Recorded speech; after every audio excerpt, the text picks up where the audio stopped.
Welcome to the Raise podcast with Carol Barwick. We're here to raise your confidence and inspire your creativity. This time, it's more like a season of mini episodes where Carol explores the raise word.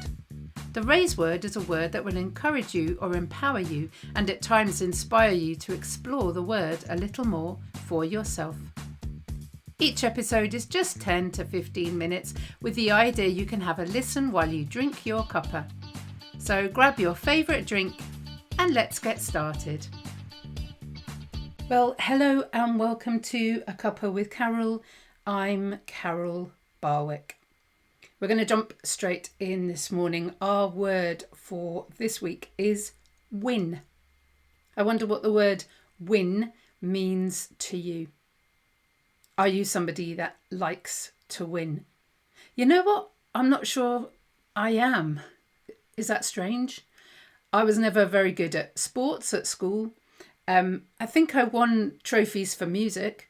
I certainly won trophies as a group in choirs and in my recorder ensemble. I'm very proud of that.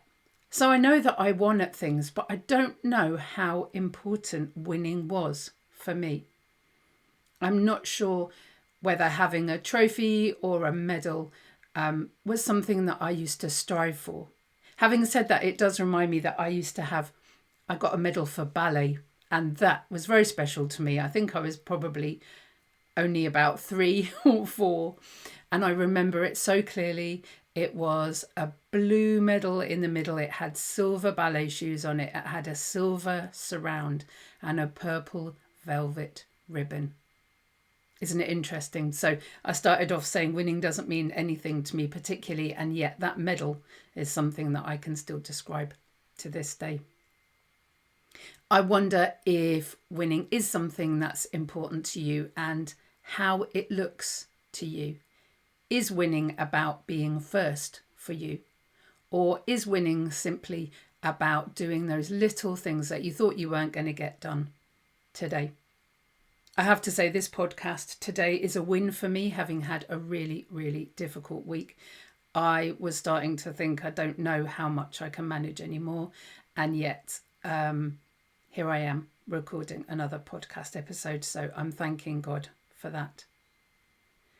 Those of you that know me well will know that I love a quiz show. I particularly love Richard Osman's House of Games, where although there is winning and there are some brilliant prizes, it's really more about the games themselves, each one of the games. And hey, I've told you that I'm not that bothered about winning, but I am competitive. I'm definitely competitive. I wonder if you can be truly competitive and not want to win. There's something to think about. Anyway, so yeah, Richard Osman's House of Games I love, and it's about each of the individual games and trying to work things out. I wonder if you like quiz shows and what your favourite one is. There's lots of different types, aren't there? There's things like the generation game where it's much more about the taking part. Then there's things like the chase where you form a team and you win more as a group than on your own. And then there's things like the fabulous 15 to 1 or countdown where it's all about your solo performance and really concentrating on getting that big prize at the end. For those of you that really love TV, I imagine that you might be watching The Traitors at the moment, and that's an interesting one when it comes to winning. All about trying to deceive the opposition, in effect, and how to kind of go about that in order to win the money. I wonder how that feels when you're actually a traitor in that program and you win. I wonder if there's a lot of remorse or feeling sorry, or if you are literally just in it for the game. Hey, wouldn't it be fun to have a traitor on the podcast one day? Maybe. When it comes to winning, we talked about trophies, we've talked about medals, we've talked about those little wins in life. I wonder if winning ever becomes difficult, if it becomes a problem. Maybe you're in a situation where you are desperate to win. You do anything to win. And what kind of feelings that brings up for you. or whether you've won something and actually it's been more problems than it's worth. That can bring about its own situations too, can't it? I wonder if winning has become your be-all and end-all. And actually, if you step back and think about the process and the learning that you're doing, you might just find a bit more of an equilibrium. I wonder if you're really needing to win and actually God's saying to you, no, this is your time. It's your time to be successful, but you just can't do that extra bit that you're being called to do. That bit that takes extra courage, extra energy, extra belief in yourself. Where do you turn to when you're wanting that bit of extra courage? Do you have friends that will think about you? And it talks in the Bible about having a cloud of witnesses. Do you have a cloud of witnesses that cheer you on? It talks in the Bible about winning the race, getting to the finish line.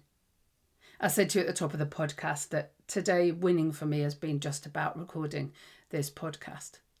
And I know for a lot of people, the finish line is a long, long way off. And that's okay. We can just encourage each other from the sidelines, or we can walk each other through to that next step, even if the finish line seems a long, long way off. I'm going to share two little poems with you. And the first one is from the long COVID poetry kind of book that I've been putting together. And it's called Finish Line. How will this finish? When will I know? Is there a trophy for the loss and the woe? Is there a party, an open-top bus? Is there a welcome for those such as us? Will there be singing, awards and applause, some recognition for fighting this cause? Or is this just life now? The welcome, more tears. The song could be my way. Reward, we're still here. The medal, survival. The trophy, we grow. How will this finish? When will I know? Little bit downbeat perhaps, but reality for so many people. And I'm here to say it's okay. It's okay. You can sing when you're winning, but you know what? You can celebrate when you're not winning, but you're still surviving. You're still doing every day. You're still doing every minute. You're still doing every second. Well done. What a champion.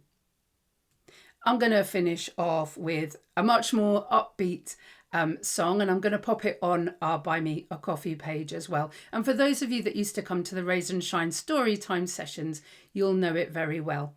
At the end of every story time, we used to don a pair of pom-poms. My favourite were the rainbow coloured ones, obvs. And we used to shake our pom-poms and sing this song. I'm not going to sing it to you, but the words were, I am going to celebrate, celebrate, celebrate. I am going to celebrate, celebrate being me. If you have been you, if you've got up this morning, if you've laid in bed and thought about getting up, if you've laid in bed and thought, I'm not going to be able to get up, but you're still trying your very best, if you've reached out to somebody, if you've done the thing you didn't think you'd be able to do, if you've done the thing that you knew you'd be able to do, well done. You're a winner. Thanks for having a cuppa with me. Let's have a cuppa again soon. If you've enjoyed having a cuppa with me, then you can buy me a coffee. Go to buymeacoffee.com/Carol Barwick. Let's have a cuppa again soon.